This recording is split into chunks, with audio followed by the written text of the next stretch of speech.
नमस्कार दोस्तों, स्वागत है आप सबका हमारे यूट्यूब चैनल एग्जाम कैफ़े में। तो करंट अफेयर की सीरीज़ की चौथी क्लास शुरू करते हैं। इसमें पहला क्वेश्चन है, 14वीं वर्ल्ड स्पाइस कांग्रेस के बारे में निम्नलिखित तथ्यों पर विचार कीजिए। ठीक है, तो ये स्पाइस को हिंदी में ऐसे लिखा हुआ है, वैसे ये इंग्लिश में तो आप जानते हैं इसकी स्पेलिंग SPICE। ये मैं क्यों बता रहा हूँ, क्योंकि इसकी जो थीम है ना वो इसी पर बेस्ड है, इसलिए। तो ये है 14वें वर्ल्ड स्पाइस कांग्रेस के बारे में कथन। 16 से 18 फरवरी को मुंबई में आयोजित किया गया। बिल्कुल ठीक है, ये मुंबई में ही आयोजित किया गया था। दूसरा, इसकी जो थीम है वो क्या है, विजन 2030। ये मसाले हिंदी में ऐसे लिख दिया, ऐसे नहीं, इसकी थीम है SPICE, स्पाइस। ठीक है, sustainability, productivity, innovation, cooperation and excellence, इसकी ये थीम है। ठीक है, तो ये थीम बहुत ज़्यादा इंपॉर्टेंट है, इस तरह की थीम पूछी जाती हैं, तो ये भी इसका कथन सत्य है। ठीक है, दूसरा क्वेश्चन है, दूसरे क्वेश्चन पर चलते हैं। ऊंट महोत्सव किस स्थान पर आयोजित किया गया? तो ऊंट महोत्सव आयोजित किया गया हमारे बीकानेर में। ठीक है, ऊंट महोत्सव कहाँ पर आयोजित किया गया? बीकानेर में। और यहीं से हम, जो हमारी BSF होती है ना, BSF, वहाँ पर जो ऊँट होते हैं BSF में, वो इसी, जो ये ऊँट महोत्सव होता है ना, यहीं से प्रभावित होकर वो ऊँटों को लेकर जाते हैं। यहाँ पर जो भी अच्छे अच्छे ऊँट होते हैं वो उन्हें सेना में भर्ती कर लेते हैं। तो नेक्स्ट क्वेश्चन है, अंतर्राष्ट्रीय पतंग महोत्सव। अंतर्राष्ट्रीय पतंग महोत्सव जो मनाया गया है, ये मनाया गया है गुजरात के अहमदाबाद में। ठीक है, अंतर्राष्ट्रीय पतंग महोत्सव। और इसकी थीम अगर हम देखें, इसकी थीम थी, वैसे कोई बहुत ज़्यादा इंपॉर्टेंट नहीं है, फिर भी देख लेते हैं। इसकी थीम है एक पृथ्वी, एक परिवार और एक भविष्य। मैं लिख देता हूँ यहाँ पर, एक पृथ्वी, एक परिवार, एक भविष्य। इसकी ये थीम है, कोई बहुत ज़्यादा बड़ी थीम नहीं है, तो इसलिए चांस है कि पूछी जा सकती है। ठीक है, नेक्स्ट क्वेश्चन हम चलते हैं। नेक्स्ट क्वेश्चन है, FSSAI द्वारा बासमती चावल के लिए व्यापक नियामक मानक किस तारीख से लागू होंगे? देखो, जो बासमती चावल होते हैं उनके लिए FSSAI, सभी जानते हैं, हमारे भारत में जितनी भी खाद्य सामग्री होती हैं वो सब FSSAI द्वारा ही अप्रूव्ड होती हैं। तो इन्होंने बासमती चावल के लिए एक नए मानक तैयार किए हैं, मतलब कि अगर उन मानकों पर खरे उतरते हैं तभी उसको बासमती चावल माना जाएगा और तभी वो मार्केट में सप्लाई हो सकता है। तो ये चालू होंगे 1 अगस्त 2023 से, ये प्रॉपर तरीके से लागू हो जाएंगे। अगला क्वेश्चन है, गोल्डन ग्लोब पुरस्कार, 80वां गोल्डन ग्लोब पुरस्कार है, ये भी हमें ध्यान रखना है कि कौन सा वहाँ है। ये 80वां गोल्डन ग्लोब है।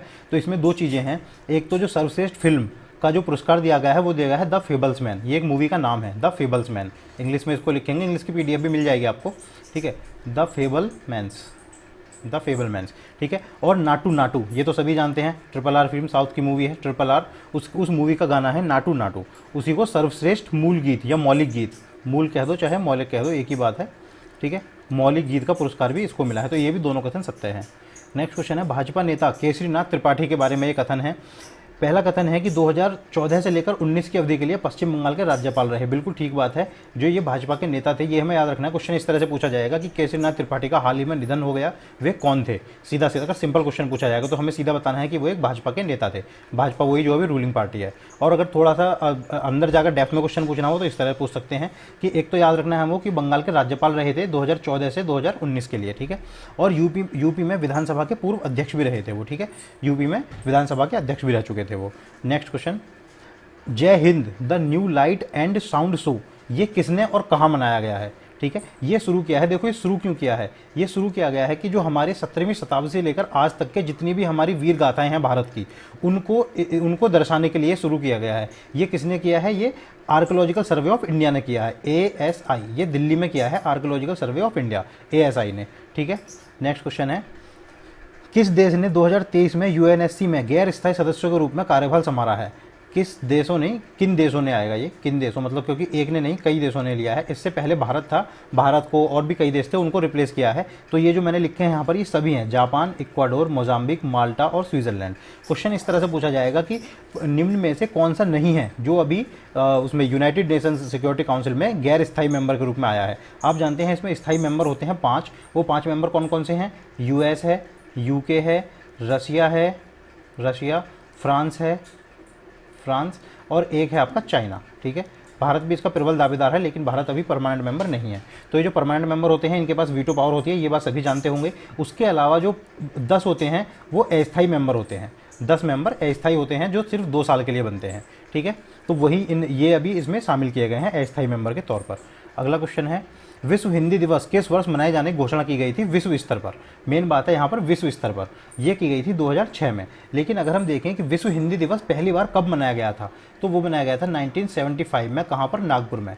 लेकिन उस समय तक इसको विश्व स्तर पर नहीं मनाते थे, विश्व स्तर पर मनाने की घोषणा 2006 में हुई थी। ठीक है, अगला क्वेश्चन है, किस भारतीय अमेरिकी व्यक्ति को नासा के नए मुख्य प्रौद्योगिकविद, या फिर इसको हम बोल सकते हैं चीफ टेक्नोलॉजिस्ट, चीफ टेक्नोलॉजिस्ट, ठीक है, ये हैं, इनका नाम है AC चरनिया।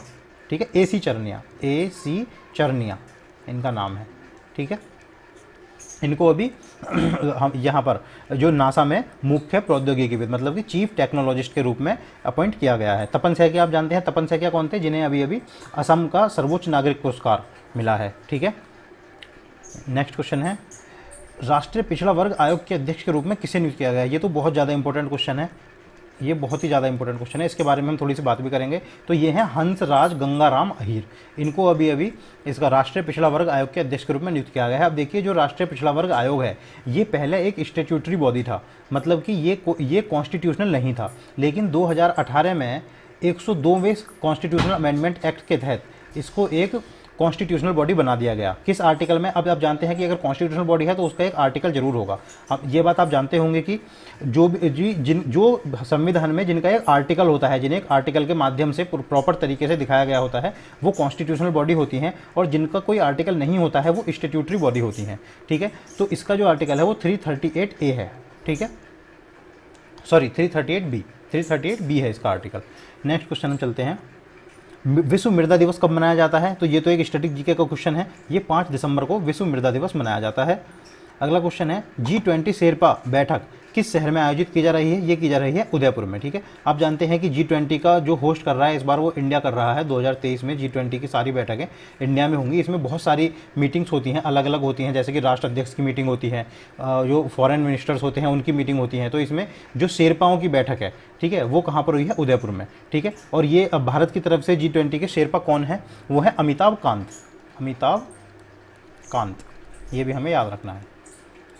नेक्स्ट क्वेश्चन चलते हैं, किस राज्य के मुख्यमंत्री ने एक अलग विकलांग विभाग स्थापित करने की घोषणा की है? ये की है महाराष्ट्र ने। महाराष्ट्र के मुख्यमंत्री इस समय कौन है? एकनाथ शिंदे। ये बहुत अजब तरीके से मुख्यमंत्री बने, चलो वो अलग विषय है। एकनाथ शिंदे, ठीक है, एकनाथ शिंदे ने एक अलग विकलांग विभाग स्थापित करने की घोषणा की है। अगला क्वेश्चन है, नॉइस ने किसे अपना ब्रांड एम्बेसडर नियुक्त किया है? ये किया है विराट कोहली को। देखिए, ये कोई बहुत ज़्यादा इंपॉर्टेंट क्वेश्चन नहीं है, लेकिन क्योंकि इसकी इतने ज़्यादा एडवर्टाइजमेंट किया गया है कि नॉइस ने अपना ब्रांड एम्बेसडर विराट कोहली को बनाया है, तो कभी कभी एग्जामिनर के दिमाग में ये चीज़ें आ जाती हैं और ऐसा क्वेश्चन पूछ लिया जाता है, तो हमें याद रखने में कोई ज़्यादा दिक्कत है नहीं। ये है विराट कोहली, नॉइस के। ठीक है, वैसे भी आप जानते हैं विराट कोहली जब मैच जीतते हैं, छक्का मारते हैं, कुछ भी या विकेट लेते हैं तो बहुत शोर मचाते हैं, तो इसी से हम याद रख सकते हैं। नेक्स्ट क्वेश्चन है, नेत्रहीनों के लिए आयोजित तीसरे T20 विश्व कप टूर्नामेंट का उद्घाटन कहाँ किया गया? ये किया गया गुरुग्राम में। ठीक है, इससे में हमें एक दो चीज़ और ध्यान रखनी है। इसका जो अंतिम मैच है वो कहाँ खेला गया? अंतिम मैच खेला गया बेंगलुरु में। ठीक है, बेंगलुरु। और भारत ने बांग्लादेश को 120 रनों से हराकर जीता। किसने जीता है? ये जीता है भारत ने। किसको हराकर जीता है? बांग्लादेश को हराकर जीता है और 120 रनों से हराया था। ये कोई इंपॉर्टेंट नहीं है, बस ये इंपॉर्टेंट है कि भारत ने जीता है। किसको हराकर जीता है? बांग्लादेश को हराकर जीता है। पहला मैच मतलब जो इसका इनोग्रेटिव मैच था वो कहाँ हुआ? वो गुरुग्राम में हुआ, और जो अंतिम मैच था वो बेंगलुरु में हुआ।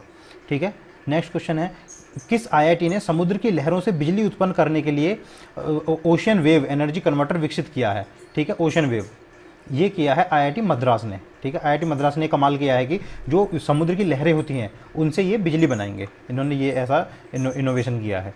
नेक्स्ट क्वेश्चन है, भारत का पहला गोल्ड ATM कहाँ खोला गया? ये बहुत इंपॉर्टेंट क्वेश्चन है।